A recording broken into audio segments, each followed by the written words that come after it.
经नेपाल गेरुङ नाका भन्दा केयौं किलोमिटर टाढा जिङको जिलोङ जिल्लामा एउटा सबै भन्दा नयाँ गाउँ पर्छ जसको नाम तामाङ गाउँ हो भने स्थानीयलाई तामाङ भनिन्छ। उनीहरू र तिब्बती जाति बीच निकै भिन्नता देखिन्छ भने नीलो आँखा र चोचो नाक छ। उनीहरू नेपालीको सन्तान हुन्। तिब्बती भाषामा ताको अर्थ घोडाको भने माको अर्थ घोडा सवार हो। ऐतिहासिक रेकर्डका अनुसार तामाङका पुर्खाले 18औं शताब्दीमा गोर्खा सेनाले तिब्बतमाथि आक्रमण गरेपछि छोडेको नेपालीको सन्तान हुन सक्ने ठूलो सम्भावना छ। साथै केही विद्वानले उनीहरू नेपालको तामाङ जाति हो भन्ने ठहर गरेका छन्। उनीहरूको नागरिकता थिएन, अरूको काम गरी पैसा कमाउँथे, बच्चाले शिक्षा पाउँदैनथे। उनीहरूलाई पूर्वी चिप्सेको रूपमा मानिन्छ। सन् 2003 चीनको राज्य परिषदको स्वीकृतिमा तामाङले औपचारिक रूपमा चिनिया नागरिकता पाएका थिए।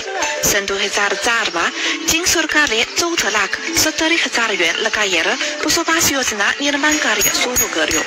एक वर्षपछि बसोबास क्षेत्रको कुल क्षेत्रफल 3,364 वर्ग मिटर पुगेको तामाङ नयाँ गाउँको निर्माण पूरा भएको थियो र सम्पूर्ण तामाङहरू नयाँ घरमा बसेका थिए। निमा तामाङ गाउँको कर्णाटकी प्रमुख हुन्। उनले चीन नेपाल सीमा क्षेत्रमा तैनात चिनिया सैनिकसँग बिहे गरेकी छन्। मिमा परिवार अहिले 3 कोठा रहेको 100 वर्ग मिटरको घरमा बस्छ। सन् 2003 अक्षको जीवनबारे सम्झन्ता उनले भन्ने माटोले बनिएको घरमा बस्थ्यौं भने बाहिर पानी पर्दा घरभित्र पनि पानी छिन्थ्यो। घर सानो भएकोले परिवारका सबै सदस्य आफ्नो गाह्रो थियो।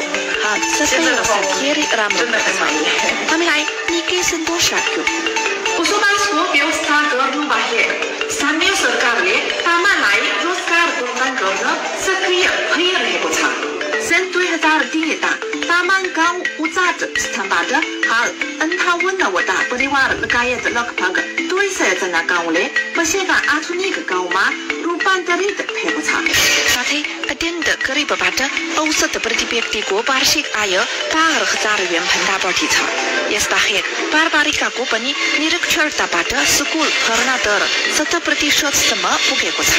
आफ्नो पहिला मान्यताबारे चर्चा गर्दा तामाङले भने पुर्खा नेपाली हो भने अहिले नेपालमा पनि धेरै आफन्तहरू बस्दछन्।